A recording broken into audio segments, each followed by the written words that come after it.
I think I'm going to have the most information on the first part of the question, which really has to do with the developmental neurotoxicity of fluoride. I am quite convinced by the burgeoning literature, and this is really based largely on the human data, that elevated fluorine is a problem for the development of babies' brains. I should say the brain develops very early in utero, and then brain development continues through actually about age 25. But the real critical windows appear to be early in utero and early infantile. There is no good data today showing that fluoridation protects against cavities.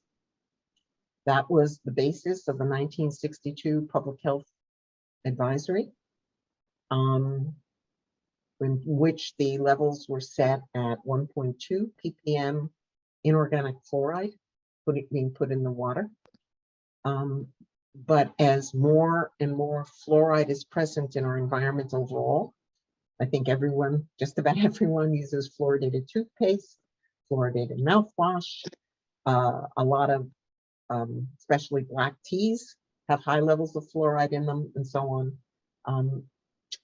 We get lots of fluoride from environmental sources that we don't really need it added to our drinking water anymore.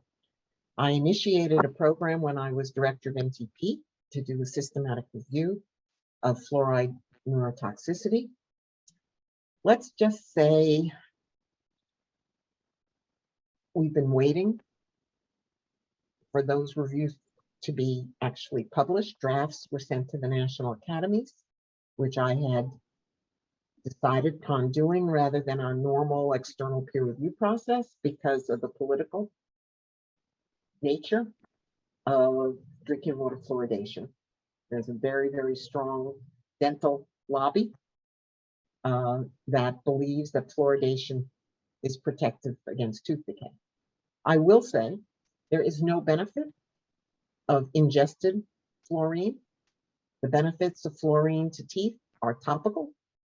So swishing as an adult, or even as not a very young child, but a child, is probably going to be fine. Remember, you swish and they tell you to spit it out, you don't swallow it, but there's no benefits to ingested fluorine. So I actually wrote an editorial, my goodness, now it's 1.5 years or 2 years ago, where I called for pregnant women not to drink fluoridated water. And of course, we all encourage that breast is best if women can to nurse their babies, because fluorine is not transmitted through breast milk to the babies. But if you're going to use formula for your baby, please don't use fluoridated water. I just checked with some of my former colleagues at NTP. This report has been scheduled to be released multiple times. Report repeatedly delayed.